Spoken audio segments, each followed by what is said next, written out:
2 people. That's it.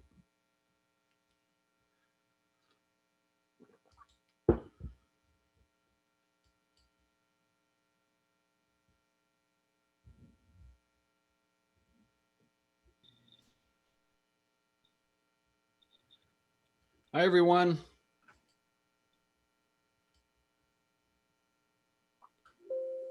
Guys hear me okay?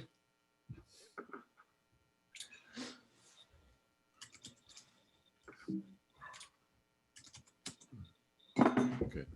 Thanks, Andrew. Okay, I guess we'll let people in for the next few minutes, and let's see.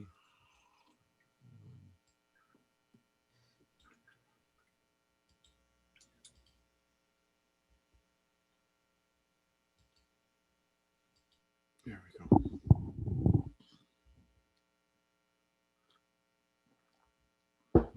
Well, I was rushing around this morning, burning toast, doing everything, blowing fuses. And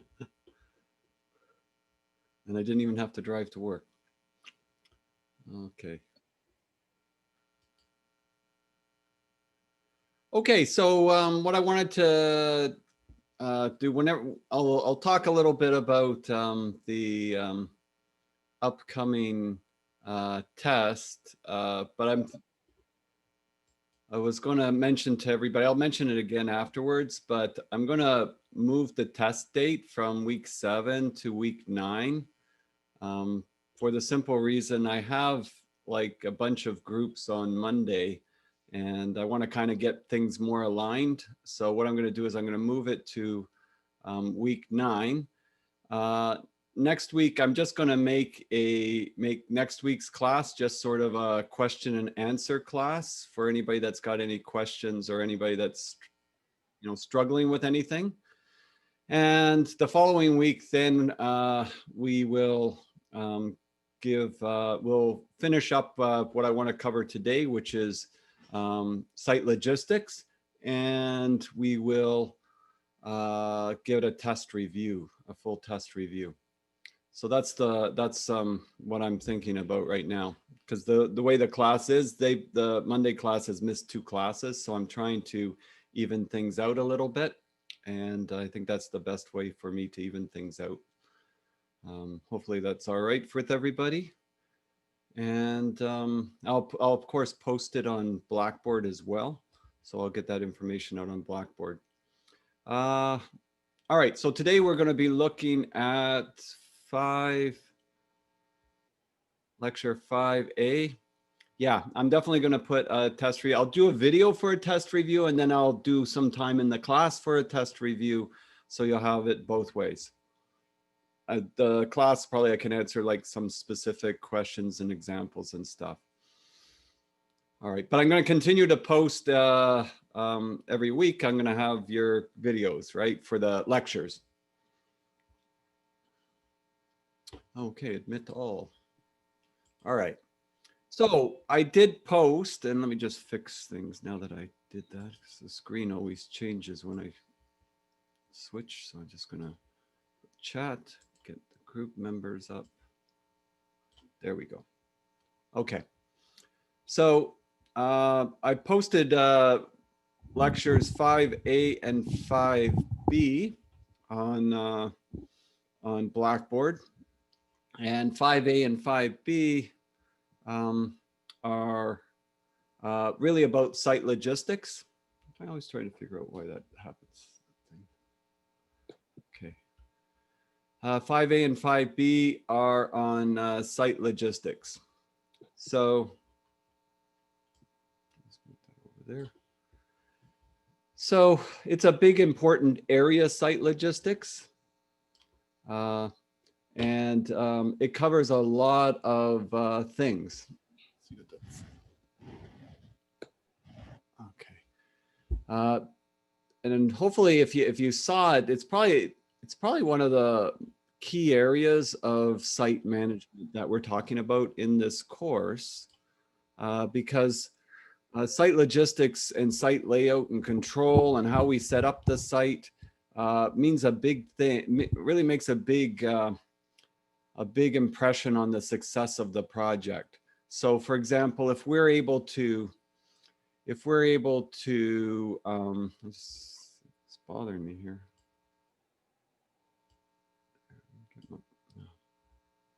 Okay. So if we're able to have our project set up really well, it's going to be effective on a productivity level. So I think in this lecture, you see me cover a number of things in lecture A and lecture B and a number of areas, and including obviously material planning, how we're going to move material to its destination. That becomes a pretty big thing. Yeah, I know, I've got mine flickering too, and it's kind of driving me nuts.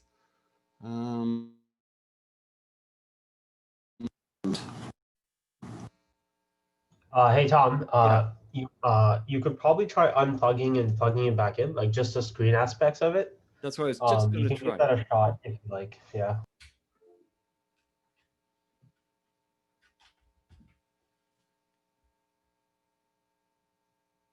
And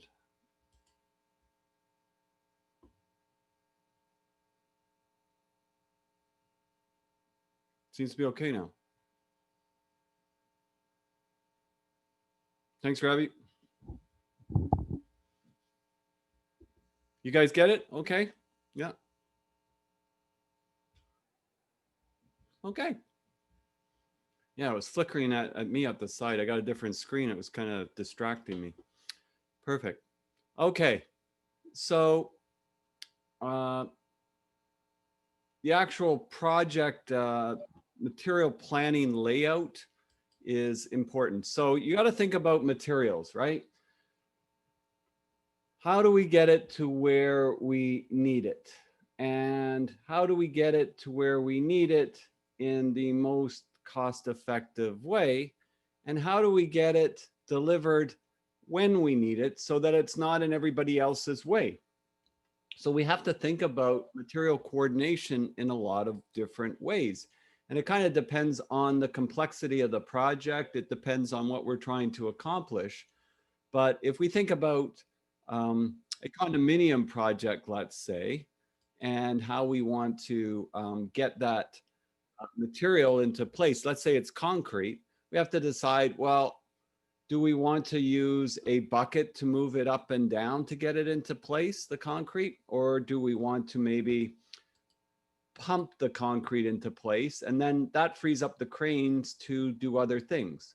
Like there's different choices that you have to make when deciding things. Now, what's the cost of, pumping the concrete into place and setting all that up? And what's the cost of just going with a crane and a bucket? And by having concrete that you can pump it into place, what are the advantages of using a crane and a bucket system? And well, the advantage is while you're placing concrete, you can be using the crane to be moving other things such as maybe rebar, um, conduits, other items that are maybe going to be on the critical path. So that's a decision you have to make. And it kind of depends on the complexity of the project and how much stuff you have to move. So if you don't have that much stuff to move, then you might be better in a situation like this to be using a crane to move the concrete into place, because it's not that complex and it doesn't have that many items. It's a choice that you have to look at the cost impacts, and that's just one item, right? So you could think about that for pretty much everything on your projects. Do I want to have just one pile driver, right? Or one caisson to drill the caissons, right? Do I want to have one, or do I want to have three of them? Well, if I have three of them, it's going to be much more quicker. But are they going to be in each other's way, or is it going to be as effective, right? So we have to determine that. In this particular case, they actually did end up getting three to speed up the process.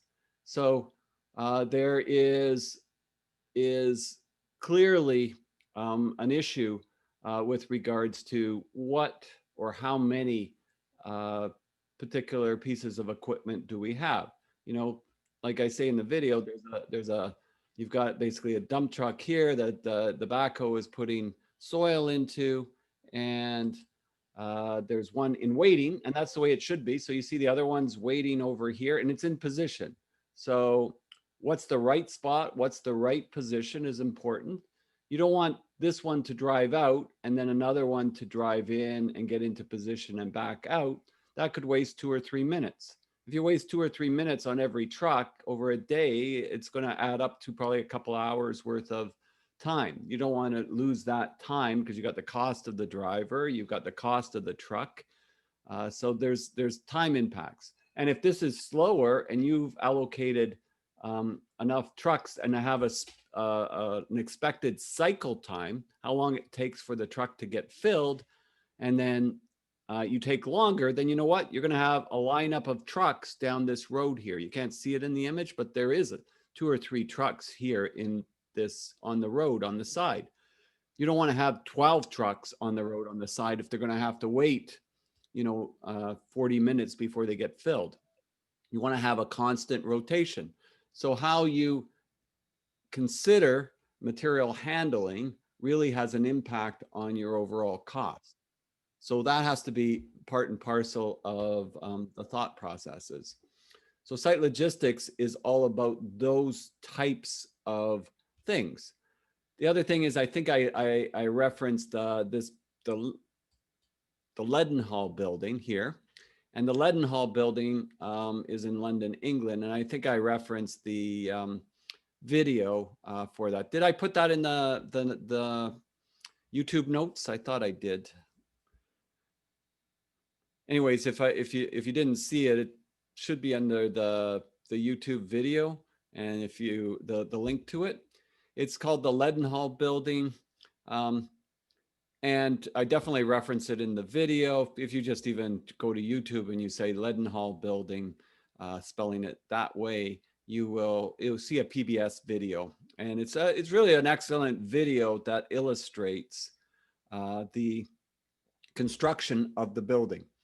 And it's all done with BIM, Building Information Modeling. And what's unique about the building is it's in this little tiny site, right? And it's in the heart of the business district in London, England. And so what's interesting about that is that they did the building prefab. Most of the building is actually prefabricated. So because the building is mostly prefabricated, that means that it was able to be brought in a just-in-time basis. So, and I usually use in the video the term most responsible time, and that's probably a better term than just-in-time for construction, because just-in-time in construction, it's hard to do just-in-time in construction. Yes, Kunga. Did you have a question? Yeah, the reason you hear a ding, it tells me somebody's trying to get in. I shut it off now. So with the Leadenhall building, it's on a very tight spot. Like there's no space around that building. And the logistics on that is difficult. So it would be kind of like Bay and Adelaide in Toronto is pretty tight, right? But the roads are even narrower in London. So there's like even less lanes of traffic. It's really tight. So what they did was they did a lot of the deliveries at night when after business hours. They coordinated the work very, very carefully from a time basis. And so they had deliveries made at the most responsible time, which was very close to just in time. And that allowed them to build this building that otherwise would have been very difficult. It would be difficult to build a building like this using this type of methodology, right? So it'd be difficult to build a building like that using this type of methodology because you're pouring concrete. You got to have constant deliveries of trucks and a lot more deliveries, and it would take up a lot more space. So with with a BIM project and a most responsible time, and most responsible time is a lean term. So it's not sort of a regular construction term, it's a lean construction term. So I suspect, like, even if you discuss this maybe with some of the other faculty, they might not even be aware of that term unless you've really gotten into the lean construction aspect, which I think is an important aspect of construction management. It's the way the industry is going, just the way it is going towards building information modeling.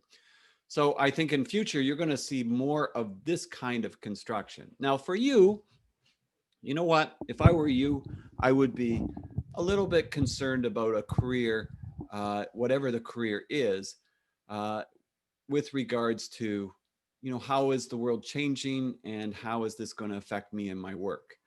And so the things I'm telling you about BIM and lean construction, it affects a lot of areas of construction, I believe. I think it's going to have some pretty significant impacts on some trades. But I think as far as management goes, I believe that it requires even more careful planning and management aspects, project management skills, than when you do it on site, because you can't mess things up. Like because you're prefabricating things, you better have done your due diligence in the 3D model. You better have coordinated with the trades properly. You better have had really good site meetings, pre-construction meetings, pre-award meetings with the contractors, so that there's a lot of clarity on what's being done and there's a lot of transparency. So as far as management goes, if you're talking about careers, I think this is going to even get in more intense requirements for effective project management and construction. So you can, I'm talking to a crew that you guys and are that want to get into this area.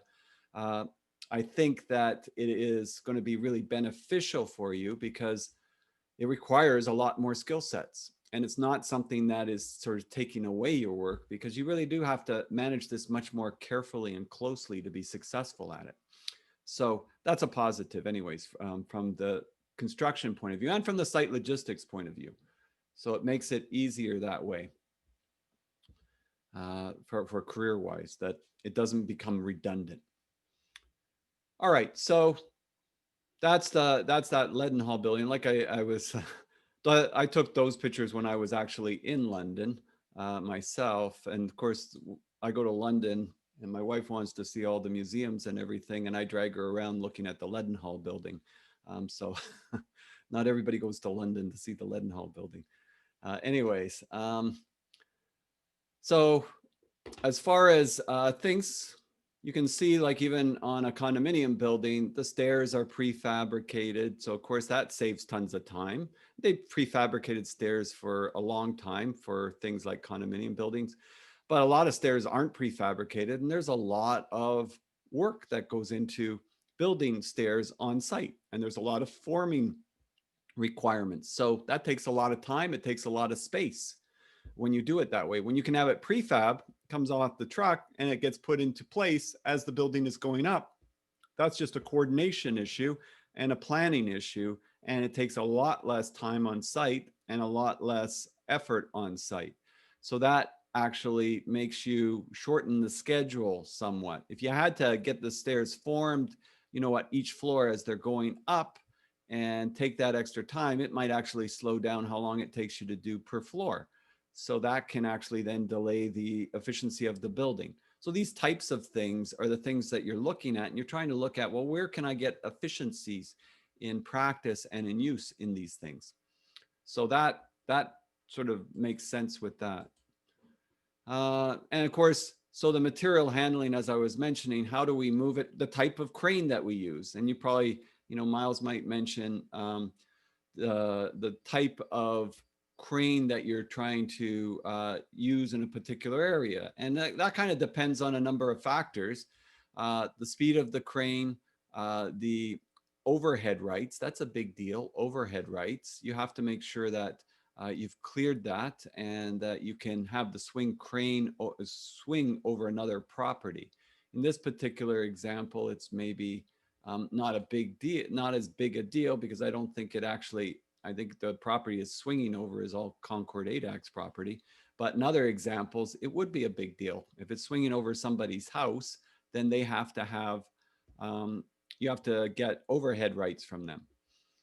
So it doesn't, you can't say, oh, I'll just have the crane swing, 3/4 of the way and it won't go over their house. You have to actually leave the crane that it can swing with the wind, so it can position itself depending which way the wind is blowing.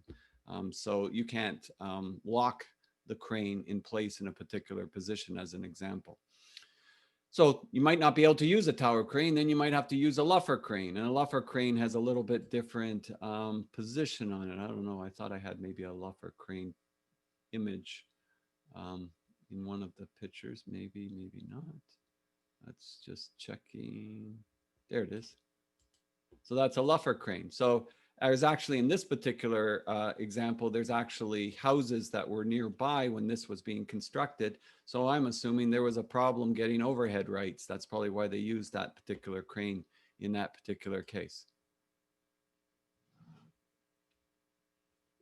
So you gotta choose those things and make decisions on them. And that will drastically impact your project. And certain items, as I mentioned here, you have to schedule. So if it's something that's going to be under a lot of use, like a material hoist, you've got various cranes, you want to make sure that they're prioritized for the actual work and the critical path. So the critical path, as you recall, is the longest path to complete the project. And you want to make sure that any items on the critical path are getting priority. So for example, if we're trying to get a pile of electrical conduit up to the 7th floor and we're using the material hoist to do it, then we want to prioritize those deliveries that are coming so that that gets used for that. Otherwise, you'll have the material hoist taken up for people just going from one floor to the next instead of taking the stairs, or for unscheduled deliveries, and that's going to be holding up the critical path. You don't want to hold up those items. So they should get priority in any of your crane material hoist schedules. Does that make sense? Yep, makes sense. Okay, so in your next semester, you're going to get a course called planning and scheduling, as I keep mentioning, and you're going to have a master schedule. And see the red, that's the critical path. That's the longest path through the project, these items. And so you're going to have a master schedule that's been developed, and that's looking at the whole project, right? So that's looking at the whole project from pre-construction through the construction phases and so forth. So it's a quite extensive project. And you're going to have an idea of timeframes for the work that you're trying to do. So you're going to have an idea for the time frame for the works that you're trying to do, but you're not going to have specifics. You're not going to have detail. Why do you think that is? Why would you not have so much detail? Shouldn't you have all the detail when you're planning out the whole project? Who wants to comment on that? Who wants to give it a shot?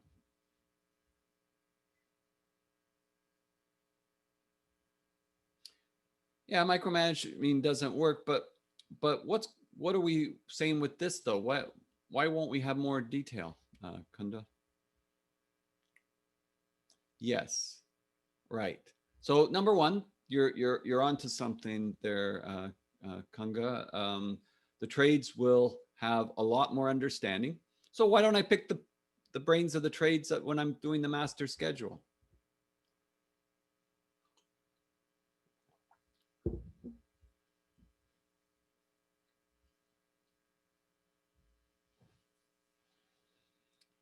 Unknown obstacles, absolutely.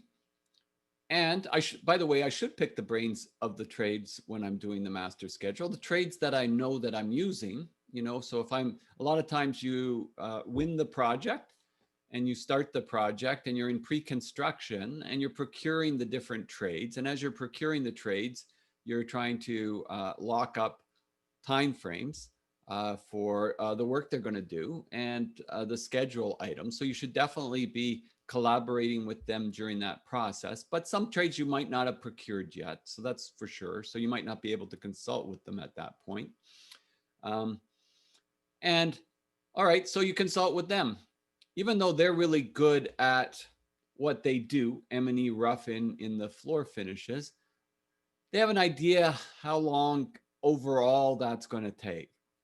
But day to day, they don't know yet what's the best way to do everything day to day in some cases, right? So it may require more breakout or detail later. It will require more breakout or detail later. So later, you're going to develop a short-term schedule.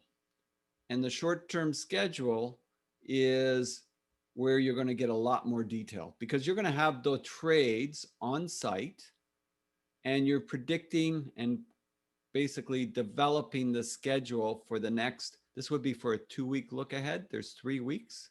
So this would be for 2 of those 3 weeks, right? So this would be for 2 of those 3 weeks. So this is what just happened. You need to know what just happened. So you need to know where you're at in order to plan the next 2 weeks. And then as you work through this week, by the end of this week, you open up the next week. And in the meantime, you put more detail into the immediate week coming. So then you have 2 weeks again. And you know what? If this is like, say, this Friday, and you just finished this work, you should have a very clear idea of what you want to do on the Monday. You'll have a reasonably good idea of what you need to do on the Tuesday. And as you go further and further out by the day, you have a little bit less clarity, right? The closer you are to the work, the more clarity you have and the more that you can detail that out. So we detail this out for 2 weeks, but we actually, as we move through week by week, we actually put a little bit more detail in the upcoming weeks as we're also doing the second week out. It's kind of like, I was just telling you at the beginning of the class that I was going to move the test for this group to the Tuesday of the 9th week instead of the 7th week, right? So you've got some idea of what's coming up in the next month, but you don't have as much detail yet as you will when you get closer to it. Like when I do the review for the test, then you'll have a little bit more clarity on what's on the test. Right now, you know there's a test. You're not quite sure. You're a little bit foggy on all the details, right? But when we get to 2 weeks out, you know, when I give you that review before the 9th week, before the intersession week, then you'll have more clarity of it. And then after you study the next week and a half, and everybody's going to study the next week and a half when they get that clarity, you're going to have even more clarity of and confidence in what's in the test. But right now, it's kind of like, I know this a little, I know this a little, I know this a little, right? Well, you know what? A construction project's not much different, right? Okay, I know that we've got to do the M&E Rough-In and floor finishes, and I've got a high-level activity to cover that, right? But that high-level activity is not breaking down enough detail. When I get to here, that's going to get into more detail as to, all right, on Monday, we're going to be roughing in the 2 washrooms on the 5th floor. That would be a lot more detail, just as an example of something. You'd know which washrooms, where and what you're roughing in and what time frames. So the master schedule gives you the look over the horizon, and it should allow the time that it's going to take you to do these overall activities. The short term gives you the nuances that you can coordinate and be efficient with the trades. You want to improve productivity levels. And you also, in the short term, you're going to know things like this trade needs their ductwork in this area. So that means other trades aren't going to be able to work in this area while they're there because the ductwork's going to be in the way.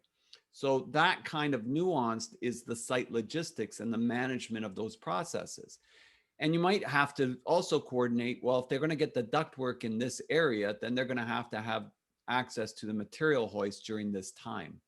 So we better make sure it's blocked off so they can use it, so they can get the ductwork up there so they can install it. Otherwise, it's going to delay the project. So do you see the interconnectedness of those dots? That's basically connecting between the master schedule, the short-term schedule, and even the equipment, specific equipment schedule. I've got down here crane schedule. It could be, it depends what the equipment is that you're using on the site. If you have key pieces of equipment, you would probably want to schedule for them. And then as work actually happens, you're always updating things. And then you feed that information back into the master schedule and you update it so that if something gets delayed down here, it's feeding back into the master schedule and showing you the potential it's having on the overall project. Because if something's delayed on the critical path, it'll flow through the whole schedule showing you the delay on the project. So there's an interconnectedness that needs to take place between the schedules. And to be honest, the site super is integral to these schedules here. And the project manager is integral to this schedule.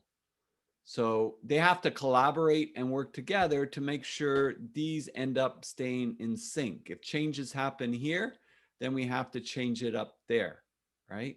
And so that it reflects what's going on. Because the project manager is going to report to the consultants, the architect and the owner. And this is the higher level showing how the project is progressing and if you're going to hit major milestone dates and if you're going to hit major phase dates, and most importantly, when you're going to hit substantial completion, when the project can be used for its intended use, and when you're going to close out the building, when it's final, right? So clients obviously want to know that, and the site super needs to manage this. So that's how those two roles kind of integrate to each other and work together. So you need to have a lot of good collaboration between the PM and the site super on these aspects.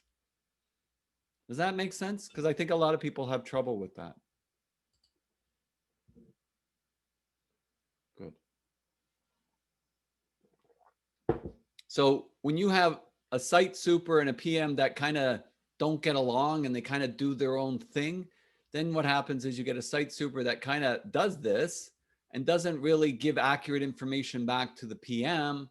PM doesn't have an accurate update to the schedule. And then you have the consultant and the owner coming visiting the site and they're wondering, you're saying this is done, but when I see it, it's not done. Or you're saying this is not done, but when I see it, it's done.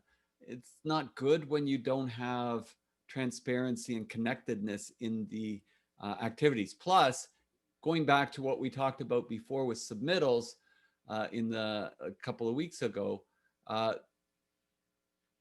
you want to be able to hold accountabilities on the schedule. So you want to have some accuracy in the schedules. You don't want to have it like that it's not reasonably accurate. Court systems and that, they understand it's not going to be perfect, but it's got to be reasonably accurate, right?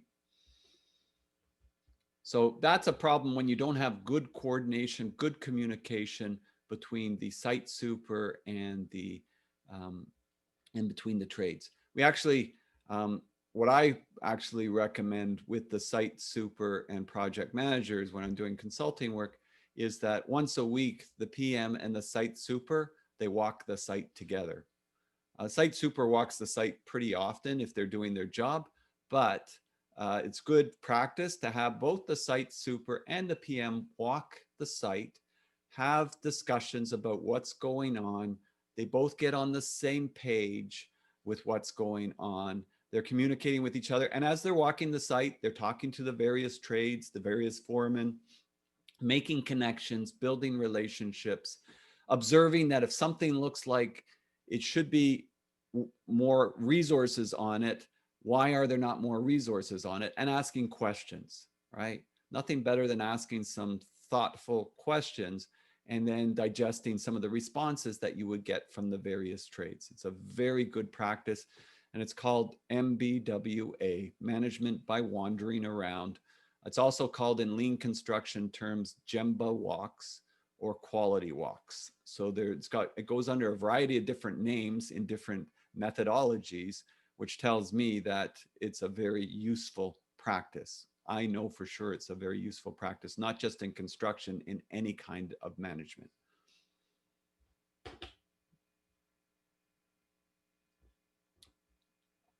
So I get into this aspect of labor productivity. So for sure, spend some time looking at this, even if you have to go back and watch it a second time, because this really sort of, I think, tells the story of productivity and waste. So and I'm not going to go through it step by step because it's pretty clear in the video. I spent a fair bit of time on it, but it's really about something as simple as where you place a washroom, temporary washroom, right? And if you place it in the wrong spot, people have to walk longer. And if you don't have enough of them, people have to wait. And so if you start doing the math behind how many people are walking and waiting and how many times they use it in a day, it becomes a pretty large number. In this particular case, it becomes about 10% of the time. And so then I kind of take that, but really go through the details so you understand it, because this you can do to anything. You can do to practically anything. I think an example is, and I don't think I mentioned this in the video, so I'll use it in contrast. So I do a lot of consulting, and like big companies like Bird and Ellis Don, you go to their offices, they have a cafeteria area, nice cafeteria area, not a shabby one, nice glass. They usually have Kirk coffee cups. They have different kinds. They have cream or milk in the fridge. Oftentimes, maybe not all the time, they'll bring in donuts, or they'll bring in fruit dishes or different things. And you'll see people in this cafeteria sort of standing there chit-chatting as they make their coffee and take it back to their office. But there's a lot of chit-chatting going on. I watch it all the time, and it'll be like, hey, John, how's it going with that RFI on the curtain wall, right? They run into each other and then they start chatting, and there's a lot of good quality conversations going on. Even myself, when I would go there, somebody would come in, oh, Tom, I wanted to meet you about this, or I wanted to talk to you about that, right? Now, some bean counter, right, might see that and say, not look at that, look at the invoices and say, we're spending $25,000 a year on coffee and donuts.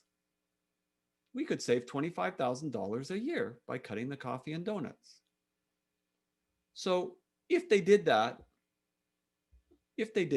what do you think would happen?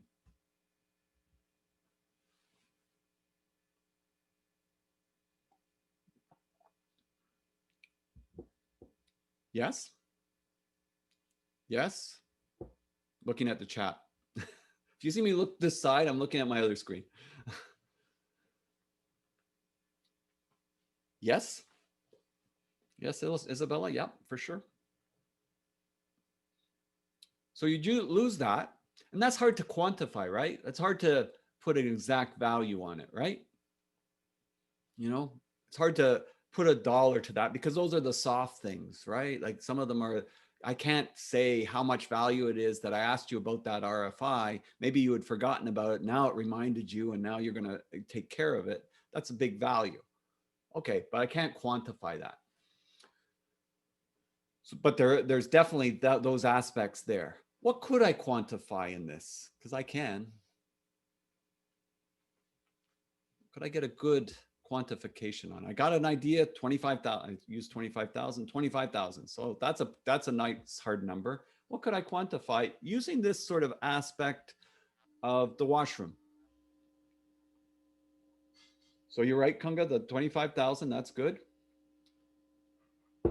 Okay, Rabbi, now you're on the right track. I want you to think, What are they going to do instead, Rabbi? What are they going to do instead? So there's no coffee and donuts there anymore, or fruit cups or whatever. What are they going to do instead? Ah, okay, Kunga. All right. They're going to go out for one, right? Now, probably in most of the, actually, I think in the two I mentioned, I think in both of them, they have like a Tim Hortons either in the bottom or they have it across the street. All right. So that means they're going to go downstairs and they're going to go to the Tim Hortons. How much time is that going to take? How much time does it take at George Brown when you want to get a coffee?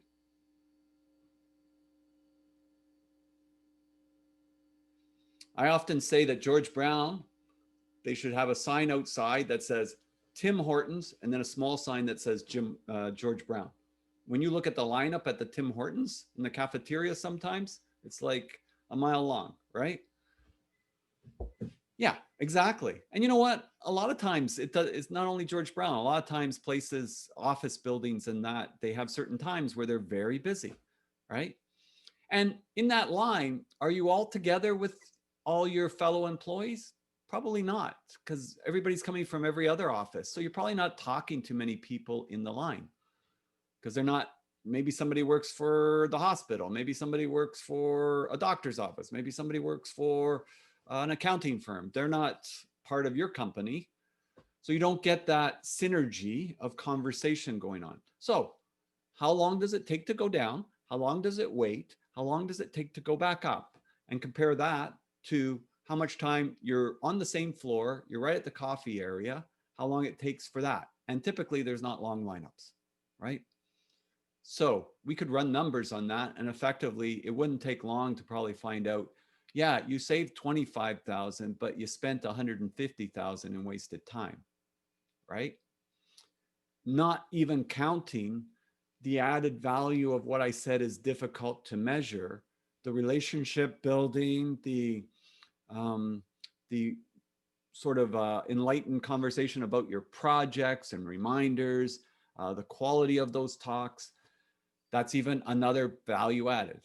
But you and I both know very often somebody will look at it and say 25,000, it's out, right? So you gotta have a very sort of observant mind to things when we talk about site logistics. You have to look at not just the first order consequence. The first order consequence is if I cut the coffee, I save 25,000, hooray for me. But the second order consequence, yeah, but people are now going to go to the elevator. They're going to go downstairs. They're going to wait 20 minutes at Tim Hortons. They're going to come back, you know, and this is going to waste a lot of time and they're going to do it frequently and they're going to get this into a habit. And this habit is not going to be a positive impact. So if you're going to create items in your workplace, you want to make it that it's more positive. There's this motivational theory. It's called motivator hygiene theory.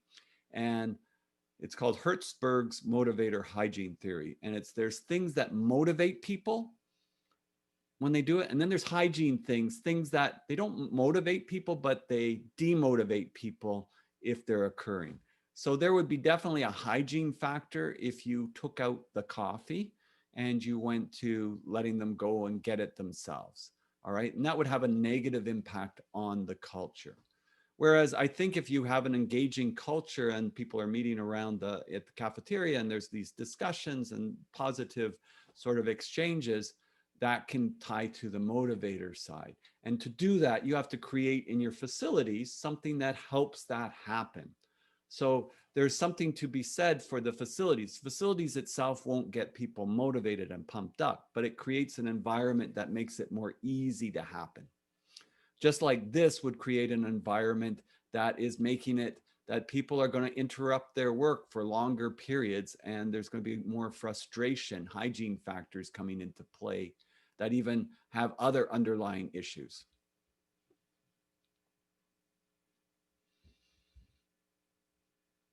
Yeah, and actually, Angel, that point that you have on the elevator system too, that I think I mentioned that in one of the videos, Tucker High Rise, and actually, I can get this thing. Okay. Just got to get this thing out. There we go. Tucker High Rise on the project. Thought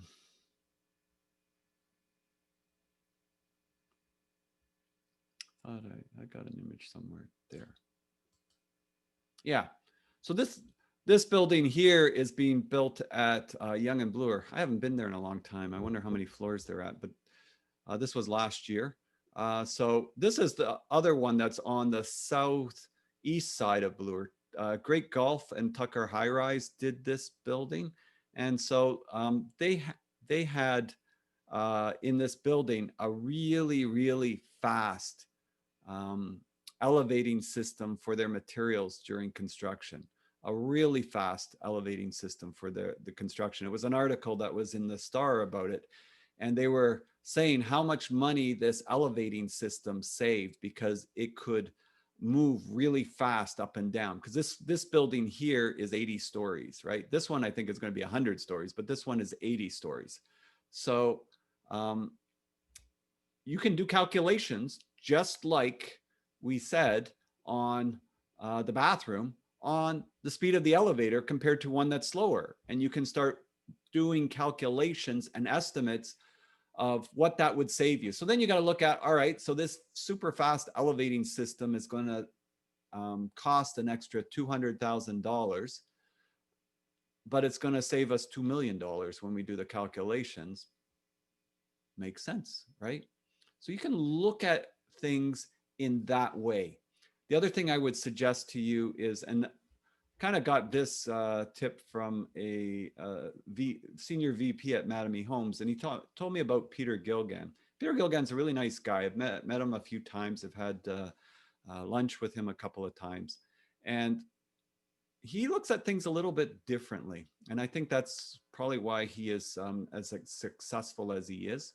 And this vice president told me that he remembers him telling him, you know, when I go on a job site and I see piles of lumber, you know, it's because it's low-rise residential, offcuts and things like that. I look at that piece of 2x4 and I say, that's a loaf of bread. Or I see that piece of plywood or those bricks in the mud, right? And I say, that's a liter of milk. And he said it helps him to put perspective on things because, you know, if you think about it like food and it feeds somebody and you think about all the disenfranchised people in the world, you think, well, that's a lot of waste, right? Why are we wasting that, right? It's like we're putting the milk in the garbage. It's like we're putting the bread in the garbage. Well, you are with the 2x4 and you are with the bricks. So when he walks around, he thinks like that. And his background is accounting, so it makes a lot of sense to me that that's why that kind of logic will come in. And so you look at waste and you try to identify it, and then you try to look at ways that you can eliminate the waste or reduce the waste. And that logic and that way of thinking is important. But as I was just giving in my example, you got to not look at just the first level consequence. I cut the coffee, I save $25,000. You've got to look at it like, I cut the coffee, $25,000, but what's the second order, third order? But if you run through the second order, third order, fourth order, and it makes sense still, now you've got a good decision, right? So now you've got a positive decision, and that helps you in your decision-making process. So you have to be very observant. You have to be looking for ways to reduce or eliminate waste, and you have to think of the different consequences as a result, right? And then that helps you to determine what is the best decision in this situation.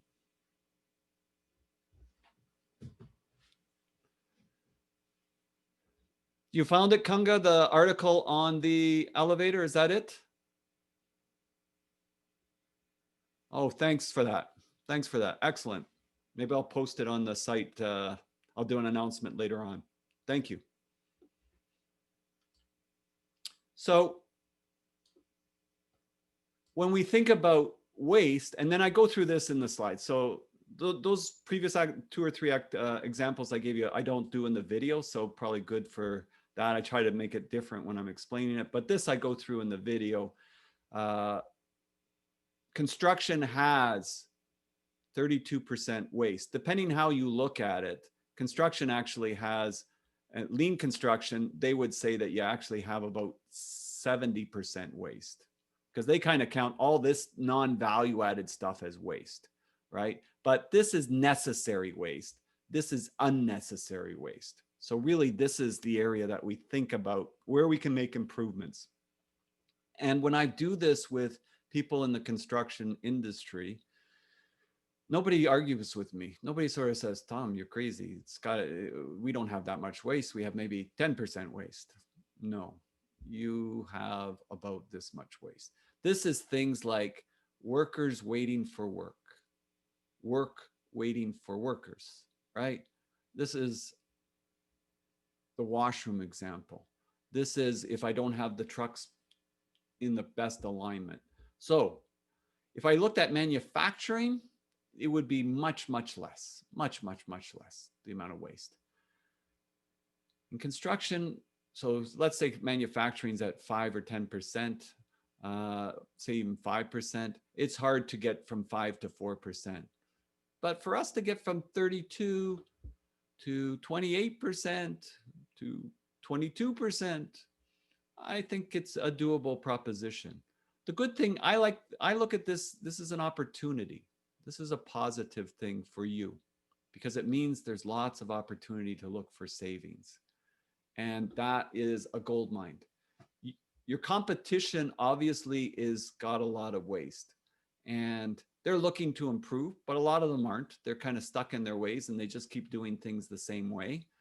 And you know what? If they keep doing that, they're going to end up like Kodak or Kmart or, Blockbuster. They'll be out of business. The companies that are going to be successful are the ones that constantly and continuously look to make improvements in this area. So that's really important to consider. And I put it into my background is business, right? So I put it into financial statements. So if you say sales revenue of $100 million, right? And you have, let's say you're a subtrade. Let's say you're a masonry contractor, a big masonry contractor, and you have $100 million worth of work. And you have labor of $40 million, and you have material, equipment, and some other subcontractors that you get. And they add up to this, right? That's basically your total direct costs, right? So that's your gross, that's your total direct costs on the project. Then you have your gross profit. Gross profit is overhead plus profit. So it counts your overhead. So we take our overhead out. Overhead is the estimators that estimate projects that we never get, the rent on our head office, the phones, the trucks, that's overhead. So we take that off. So you have net profit of 4 million, 4%. You know what? In construction, that's not a crazy number. That's probably in the zone, somewhere between 4 and 8%. So that's typical construction. So that's for a year, what your company does. So if you improve your productivity by 10%, 10% of $40 million is $4 million. That would move this to 36 million. You just doubled your profit. You have 100% improvement in your profit by improving your productivity by 10%. So that's a big deal. You know what? If I go back here and I go through this number very carefully on the washrooms like I do in the video, and you work that out, that's 10%, just where I located the washrooms. So it's a very doable thing. It's a very doable thing. And even sometimes I have skeptics when I do this with senior people. If I got 5% improvement, it'd still be a 50% improvement in profit. Pretty good. That's pretty good. 2%, 20%, 1%, 10%. So you know what? The other thing, if you are less productive and you don't plan your project very well. It goes the other way where it gets rid of your profit very quickly as well. So you need to have this sort of mindset. And I think if you have this mindset on whatever projects you're doing, you're always looking and thinking about these things and then trying them, right? So the Toyota production system, which lean construction is kind of based on, has PDCA, plan, do, check. So you plan it, you observe it, you plan it, you do it. Then you see how's it working, right? You check it. And when you check it, if you see things that need to still be tweaked and adjusted to make it better, then you act. And then it's that plan, do, check, act. Lean construction uses PDCA, or sometimes they say PDSA, plan, do, study, and act. Really understand it and then act. Does that make sense? Yeah. Yes. I'm not sure when you wrote that, Kunga, but yes, definitely. The coffee thing is something I've observed in a number of areas. I haven't seen the two construction companies I saw, they do the coffee thing. But I've seen, for example, my wife's work for a big bank, and they cut the coffee thing because they were trying to save money. And she said, now I go down to Starbucks or whatever, and I wait in line and this and that. So yeah, firsthand experience how I see the construction companies, the bigger ones that I've worked with, do it very successfully. And how I see some companies that have done it for a long period of time and then they cut it and they think they're doing this great thing. It's probably somebody in accounting that's seen that this is going to look good on them, this savings, but they won't get held accountable for the other losses that happen as a result of that. So somebody has to be really sort of taking a holistic view of the business, right? We often think of things, you know, very myopically, like very singularly, and we don't look at the ripple effects of consequences. So in construction, you know what?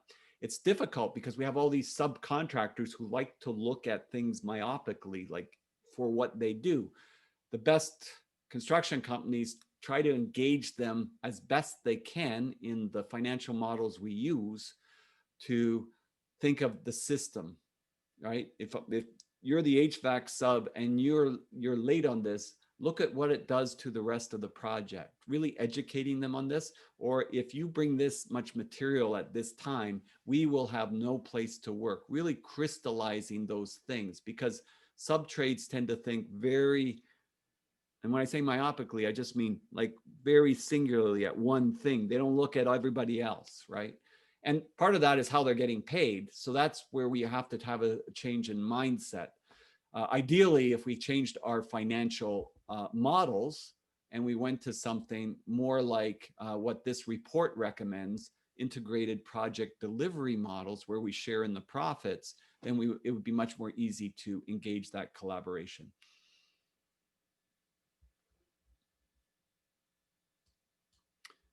About the recoverable time,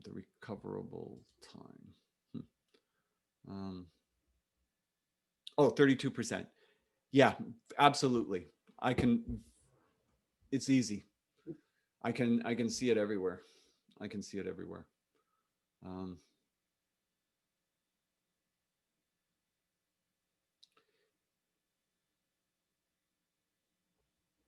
Okay. All right. So, any questions on that? Then I have a little case for us, I think. Yeah. So I put this little case online. I got case study 10, but it really should be case study.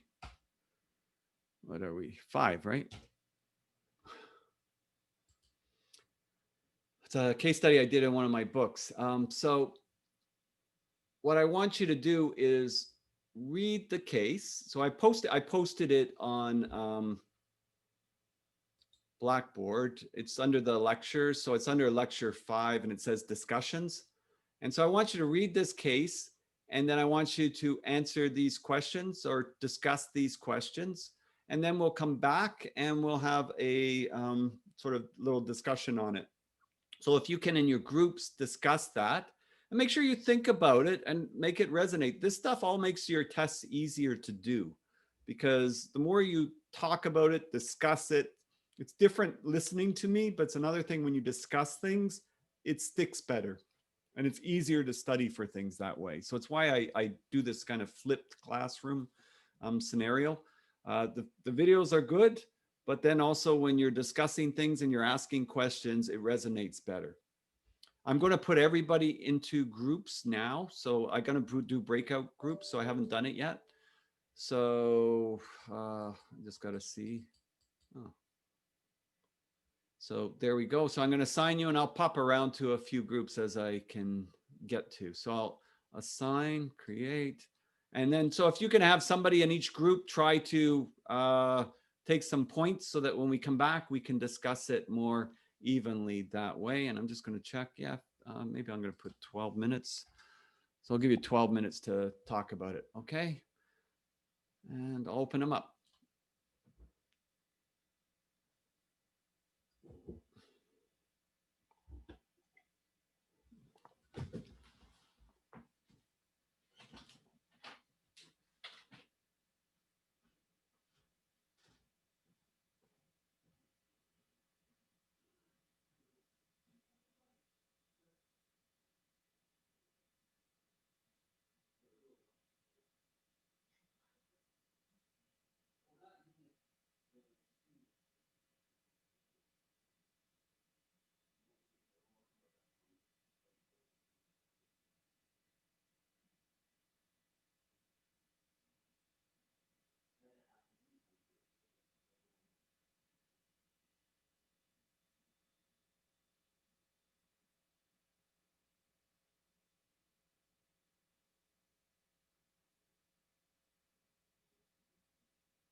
Was that door? Good.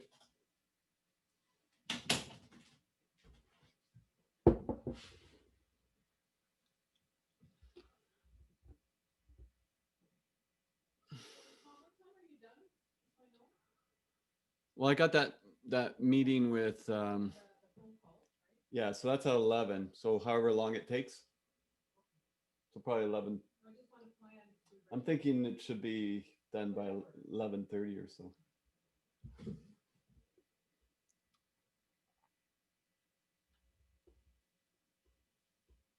Hmm.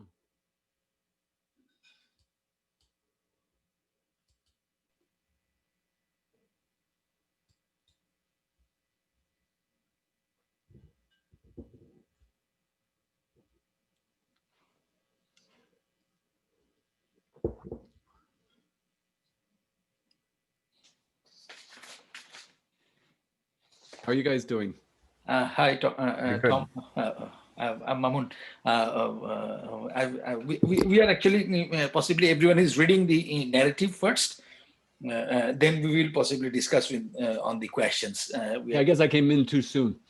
Yeah. Sure. Okay, I'll let you guys keep going on it. Okay. Yeah. Okay, Thank no problem. you. Yes.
they clearly documented all changes to the schedule and all communications that took place with their subcontractor. Mm.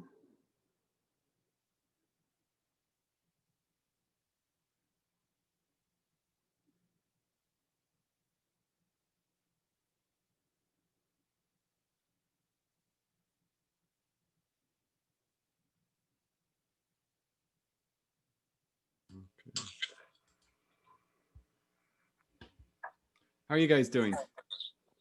Hello. Hi, Isabella. Hi. Um,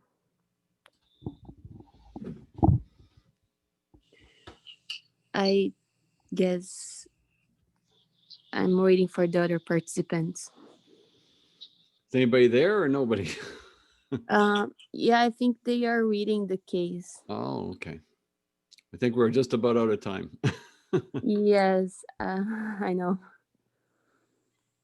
Oh, I got a minute. Got a minute. So, Professor, the Pareto's law, in this, the relationship with the Pareto's law is that the PM he spent a lot of time managing the subcontractor, but it would be like 20% of the effort that she made resulted in 80% of result, like giving them $120,000. That's like the relationship. I would probably, you can put it in different ways, but in this example, I would think of it like this HVAC sub is taking basically is the 20% of subs that is taking 80% of my time. Because you know what? I probably didn't spell it out in the case, but that would require a lot of effort.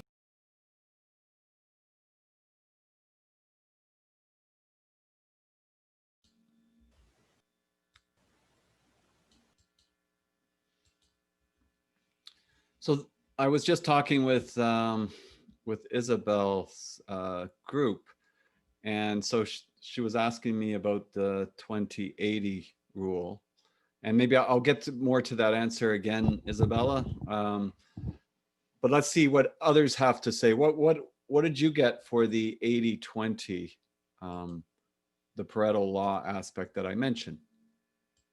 20% of the work creates 80% of the consequences. That could be. So how can we apply that in this case? So in this case, what happened was the HVAC was like the 20% of the project that caused basically 80% of the issues. It's very small. Yeah. Yeah, you could look at it. That would be one way of looking at it, to be sure. Or this, go ahead. Go ahead. 20% would be the amount of time that would take to document and have it, the records needed that the HVAC subcontractor didn't. And when the case came about, they didn't have substantial claim to their case. Yeah, like that, I didn't really get into that. You know, that would have taken a lot of time. Like, even though you were right and you had the good documentation in place, you were correct with that. That takes a lot of your time and effort. It's a distraction, right? And so that 20%, that means that HVAC sub is the 20% of your subs that are taking 80% of your time. If you didn't have to do all that, that would be very, very helpful. In this particular case, it worked out okay because you had everything well documented. So you got $120,000 as a result, but you probably would have spent 30,000 in extra effort pulling all that documentation together to pull that in line, because there is a fair bit of documentation that you have to pull together. You have to have it to get it. So that's the first thing. So that's everything we've been talking about in the course up to this point. You have to have the documentation to be able to win at it. Otherwise, it's going to be like the HVAC subs documentation, riddled with holes, right? So you don't want it riddled with holes. So to do that, you have to be doing everything we've been talking about by having, you know, formal communication, that you've got written documentation dated that you can use. You've got photo documentation, you've got schedule updates that are done in a timely fashion, that connection between the short-term schedule, the long-term schedule, and those updates, they're detailed out and they reflect the delays that you're saying happen. And then you've got to be able to associate that with cost. There's definite cost in putting that together. But if you're able to put it together, then what are some of the benefits in this particular case? And even if, because I get that on projects too, you know, they'll say it takes so much time and effort to do this. Well, what's the cost of not doing this, right? So there's this, let me see if I get it right. This old John Wooden saying, John Wooden was the coach of the UCLA Bruins. This was this legendary basketball coach in the 1960s, early 1970s. And he won like 11, I think it was 10 national championships in 11 years. And like, that's really like, you know, in college, that's crazy because you lose the players every year, you lose your top players. How do you keep winning year after year? It's like every year you lose a LeBron James or a Kawhi Leonard, but still keep winning. Good luck. So he said that if you don't have time to do it right now, when will you have time to do it right later, right? So in other words, this is going to cost you a lot of problems later if you don't do it now. So how does that tie to this case? And it ties to question number 2 and question number 3 and question number 4. So what do you think?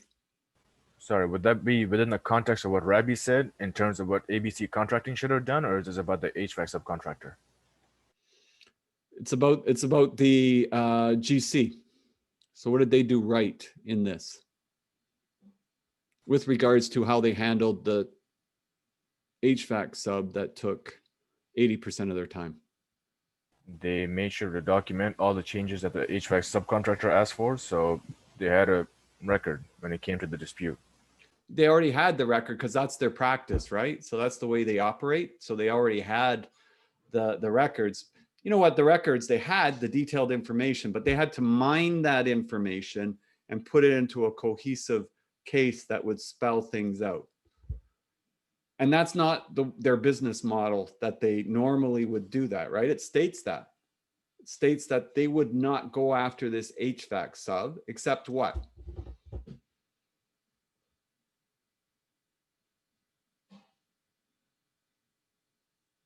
Because the HVAC came after them first. Yeah. The HVAC sub came after them. Normally, their business model is they want to build good relationships with their subcontractors. They want to do repeat business with them. And they're not going to try and nickel and dime them unless it's something really severe. But if it is severe, watch out, because they have all their ducks in a row. They can mine that information and put it together and be very, very convincing. So I think I mentioned earlier in the course, you know, my best friend's a judge, my daughter's a lawyer, and I could sum up what makes decisions in courts and in 2 words. Anybody remember, or did I not say it?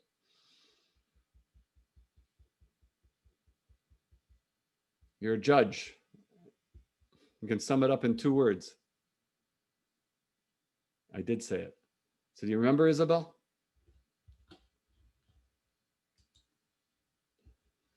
It depends. That's it, Gregory. So it depends. So in this case, the it depends is all in your favor because you got everything. The evidence is there. You just got to pull it together. So, and they did.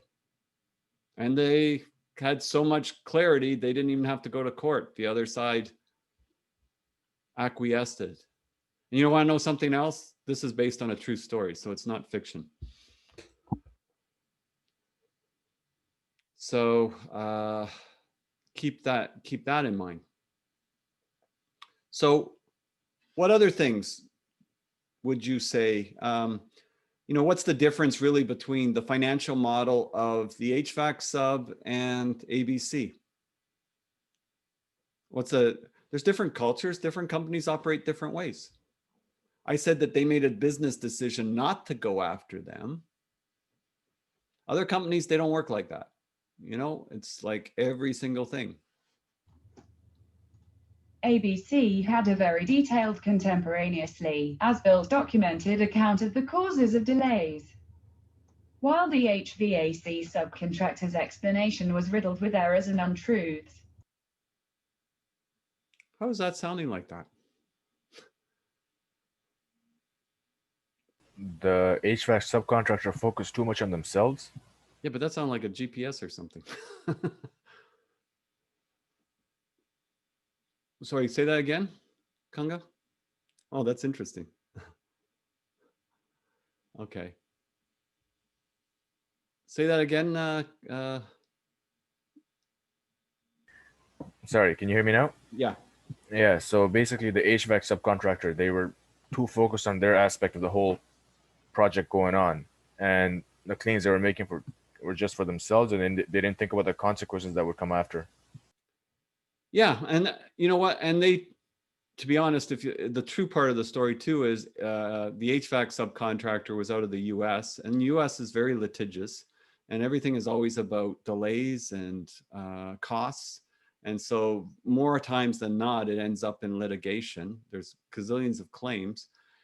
And so that's sort of the way that they operate. That's the way the business operates. But if they're going to operate that way, then they should make sure that they have things well documented. But I think part of their game plan is they count on the other side not having things so well documented, and that they get a negotiation out of it. I don't think they expected they would get 400,000, but they might have expected that they would be able to negotiate 200,000.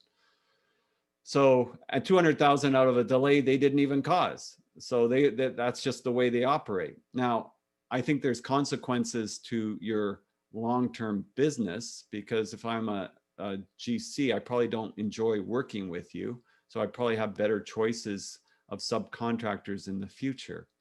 That's a very sort of short-term view. But in the US, if everybody does it that way, well, then you're just one of many. So then you can kind of get away with those things. But typically here, we're not as litigious yet. That may be changing too. Either way, you definitely want to have protections in place. So it does take time. It is a not a value adding to the client activity, but it definitely is a necessary waste in that particular case. So any closing comments that you would have on that case? Anything that comes to mind? What did this tell you? What did this teach you? What did this make you think about before you did this class? Just reflect on it. Think, what did I think about today that I haven't thought about otherwise as a result of this particular lecture? Take a minute. Okay, sir, you mentioned that this was an ABC company, was a fairly big company. They did projects like this. How come they didn't use their regular HVAC contractor they typically would have used? Why would they take on a subcontractor like that? Price must have been pretty good. Okay, true. Which does always work out, right? Yeah, yeah. I remember doing the same. I was doing a job out west. Same thing. It was Wright Construction. They hired a company out of Toronto to do the plumbing HVAC for 2 Walmarts. And after 6 months into the project, they got their first draw of like, I think it was 1.2 million. They ended up closing their doors down. Yep. And they were stuck now because, again, they came in very cheap. Their intention was right from the beginning, to go in, do whatever they had to do. And then I think they owed the suppliers money. And plus, a lot of the work that they did underground had to get ripped out again and redone. Yeah. Yeah, and probably they had similar things going on with different projects that probably finished them. Yeah. You know, you can't always be that successful with these things, but what a lot of GCs are doing is they have, and I'll bring it up in another class. They have a rating system for their subcontractors and suppliers. And so and the rating system is pretty much like a rubric. The one I created anyways is very much like how I mark an assignment. So, you know, you're an A+ if you do this. You're an A if you do this. You're a B if you do this. You're a C if you do this, and you're an F if you do this. And if you're an F, we don't work with you. If you're a C, we work with you, but we're assuming that Pareto's law, that it's going to take more time and effort working with you. And so if that's the case, you better be cheap enough that this is worthwhile. If you're a B, you could be an A. Maybe if we collaborate a little bit and work with you, maybe we could get you that you're a little bit better. And we, of course, love working with A's and A+. A+ subcontractors are subcontractors that when they find a problem, they come to you with the problem, but they already have a solution for you. An A subcontractor is they find the problems, they might not have the full solution for you, but are, you know, very collaborative. A B is, well, you got to manage them, and they may not see a problem yet, but when you point it out, they're very responsive to addressing it. So there's different levels, right? And a C is like, you know, and there's different checks within the rubric. C might be that they don't work to our safety standards, so we have to micromanage them on safety, or we have to do this and we have to do that, right? And so now, is this all worth this extra savings? And an F is, well, so what? They save us 200,000. They cost us 400,000 in rework, delays, and this and this and this. It's not worth it. So you try to look at the track records, and you also rate the if it's big enough project, they have their own site super or their foreman on the project, you rate them, because maybe it's a good subcontractor, you just don't like this particular foreman, and then when you're signing on to the next project, yes, but we will not accept this foreman. So it's a kind of a way of tracking. You know what? Subcontractors do the same things with GCs. They may not do it in a formal document, but they do it. Like, I don't like working with this GC. They pay late, or they cause delays, or they are never set up right when we get there. And then they either add to their price, or they either add to their price, or they say, I don't want to bid on it, I'm too busy. So yeah, it's a good feedback. And so like this subcontractor, if they were to take them on again, you'd have to really look at the price and consider what you have to do to make it work. Any other questions? Okay, so a lot of people joined a little bit late. So I mentioned to everybody at the beginning that I'm going to move the test to week 9. So I'm going to move the test to week 9. Next Tuesday, so it's a long weekend. So next Tuesday morning, I'm just going to have an open session for any questions that you have on anything in the course up to this point. The following week, I'm going to do a review with you. I'm going to do a little bit more on this area, but I'm also going to be posting lectures still on Blackboard. So you'll still have lectures being posted on Blackboard. So that's the plan. I'll put it into an announcement to everybody so that it's clear on Blackboard, but we're not going to have our test on week 7. I think the course outline says we're going to have it on week 9. Part of my struggle with that is I have 2 of the sections that's on Monday, and I'm missing 2 Monday classes with them. So I'm just trying to even it out and make it fair for everybody. Any questions for anybody that maybe came a little bit? Yeah, I have a question that I asked before in the chat, but I haven't got a response yet. But basically, so in a test, would you like us to pick just in time or most responsible time? Oh, I guess it depends on how I ask the question. But usually it's going to be like, for example, if I put a question and I didn't have most responsible time and I have just in time, put just in time. But if I for some reason had let's say the question was it's a good question, Ravi. Let's say I had a question that said, in lean construction methodology, the best method for scheduling is A, just in time, B, most responsible time, C, anytime, D, no time, right? Pick most responsible time. That's for lean construction, you're saying? Yes. So in that question, I said lean construction. If I said in construction, the best time frame to schedule something is A, just in time, B, no time, C, anytime, right? And I didn't say most responsible time, then pick just in time. Like if it, depending how I would schedule it, right? I don't think I would ask that question that particular way where I would have both just in time and most responsible time. Yeah, because unless I said lean. us. Unless I said lean. Okay, so if you say lean, then we should probably select most responsible. Yeah, time. oh, you should 100% select most responsible time. Okay, that's good. Yeah. I think, you know what? I've just been defining, trying to be clear with lean stuff, because I think some of you at some point may decide you want to go on for a certification in that. I'm just trying to get you to be very familiar with the terminology and the separation, because I'll have another lecture where I'll go through the 8 wastes of lean and using their terminology just to clarify it. But I always say this is lean terminology. So yeah, it's very hard to have exactly just in time in construction. That's the issue. But we can, you know, in construction terms, though, we do refer to it that way. Like not lean will separate it and say, well, it's not really just in time, it's most responsible time. Thank you, sir. Okay.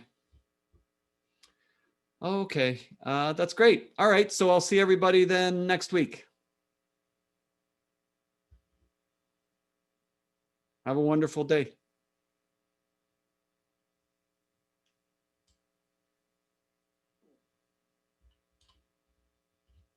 I got a lot of messages here, so I didn't see this. I think. Oh, no, I don't have the Six Sigma. Ivo asked that.